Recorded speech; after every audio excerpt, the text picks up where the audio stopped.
So terrace is the very important surface of the building. Just cement flooring not at all enough for the terrace. It has to get proper waterproofing system for the terrace. So చాలా మంది ఏంటంటే terrace ని అసలు చాలా neglect చేస్తారు. Almost అది damage stage లోకి వచ్చిన తర్వాత కాంక్రీట్ కార్బోనేట్ అయ్యి లోపల స్టీల్ అనేది కరోడ్ అయిన తర్వాత ఆ కాంక్రీట్ పెచ్చులు పడడం స్టార్ట్ అయిన తర్వాత అప్పుడు టెర్రస్ వాటర్ ప్రూఫింగ్ చేసుకుంటారు. So that is very wrong. So general గా మనకి బిల్డింగ్ ఎక్స్టీరియర్స్ అండ్ ఇంటీరియర్స్ ఏ విధంగా కేర్ తీసుకుంటామో దాంట్లో హాఫ్ ఆఫ్ ద కేర్ మనం టెర్రస్ కి తీసుకున్నట్లయితే టెర్రస్ అనేది చాలా లాంగ్ లైఫ్ ఉంటుంది. అండ్ టెర్రస్ అనేది it is a reinforcement cement concrete. అంటే దాన్ని మనము ఎక్స్పోజ్డ్ టు క్లైమాటికల్ కండిషన్ వదిలేసినట్లయితే అట్మాస్ఫియర్ లో నుంచి వచ్చే కార్బన్ డైఆక్సైడ్ కావచ్చు, డిఫరెంట్ యాసిడిక్ గ్యాసెస్ కావచ్చు, ఈ టెర్రస్ పైన అటాక్ చేస్తాయి. దాంతో పాటు వర్షం. సో ఈ రెయిన్ ఇంపాక్ట్ వీటితో కలిసి మనకి కాంక్రీట్ లో ఉండే స్టీల్ ని రస్ట్ పట్టిస్తుంది. సో వన్స్ ఒకసారి మనకి రీఇన్ఫోర్స్మెంట్ కరోడ్ అయిందంటే it is like cancer of the structure. It is a electrochemical reaction. It can spread across the structure. So rust మొత్తం కంప్లీట్ బిల్డింగ్ అంతా కూడా స్ప్రెడ్ అవుతుంది. ఇది బిల్డింగ్ లైఫ్ స్పాన్ ని తగ్గిస్తుంది అండ్ బిల్డింగ్ డ్యూరబిలిటీ కోల్పోతుంది.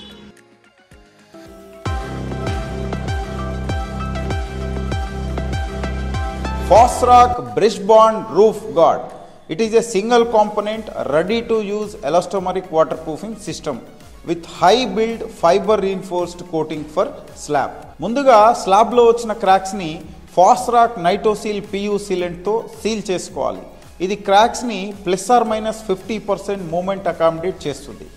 తర్వాత సర్ఫేస్ ని ప్రాపర్ గా డస్ట్ పార్టికల్స్, ఫంగస్, ఆల్గే లేకుండా క్లీన్ చేసుకోవాలి. ఈ విధంగా క్లీన్ చేసుకున్న తర్వాత ఒక లేయర్ ప్రైమర్ అప్లికేషన్ చేసుకోవాలి. ఈ ప్రైమర్ మనము Fosroc లో నైటోప్రైమ్ AW అనే ప్రోడక్ట్ ని ఒక లేయర్ ప్రైమర్ వేసుకోవాలి. సో ఈ ప్రైమర్ వేసిన తర్వాత మనం మినిమం 3 to 4 అవర్స్ డ్రై అవనివ్వాలి. ఆ తర్వాత brush bond roof guard 3 layer water proofing system ready to apply water proof coating. ఇది ఒకదానికి మరొకటి పర్పెండిక్యులర్ డైరెక్షన్. ఈ విధంగా 3 లేయర్స్ వేసిన తర్వాత మనము దీన్ని 7 days అట్మాస్ఫియరిక్ క్యూర్ అంటే గాలి ద్వారానే క్యూర్ అవనివ్వాలి. దీని టెక్నికల్ పారామీటర్స్ చూద్దాం ఇప్పుడు. ఇది టోటల్ థిక్నెస్ వచ్చేసి 1 mm అచీవ్ అవుతుంది అండ్ దీని ఎలాంగేషన్ వచ్చేసి 75%. మరియు ఇది 1 mm క్రాక్స్ వరకు కూడా క్రాక్ బిడ్జింగ్ ఇస్తుంది. అంటే దీంట్లో ఉన్న ఎలాస్టోమరిక్ ప్రాపర్టీ వల్ల ఇది 1 mm క్రాక్స్ వరకు కూడా మనకి బ్రిడ్జింగ్ ఇవ్వడం జరుగుతుంది. And it is having excellent UV resistance. ఎండల ప్రభావం వల్ల ఇది మనకి బ్రిటిల్ అయిపోయి ఊడిపోవడం జరగదు. అండ్ ఇది minimum 5 to 7 years excellent performance చేస్తుంది. దీనిపైన ఫంగస్, ఆల్గే ఫామ్ అవ్వదు. It is anti skid. దీనిపైన నడవచ్చు, జారిపడడం అట్లాంటివి జరగదు. It can be exposed to all క్లైమాటికల్ conditions. It is performing excellent in Hyderabad climate for last 15 years.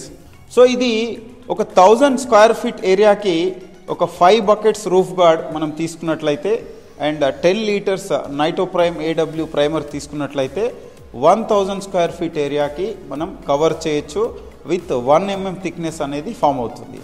ఎప్పుడైతే మనం నెంబర్ ఆఫ్ బకెట్స్ తగ్గించడం జరుగుతుందో ప్రోడక్ట్ కోటింగ్ థిక్నెస్ అనేది 1 mmకి తగ్గుతుంది. సో ఇది 1 mm ఫామ్ అవ్వాలంటే కంపల్సరీ మనం ఈ విధంగా మనం ప్రోడక్ట్ కన్జ్యూమ్ చేయాల్సిన అవసరం ఉంది.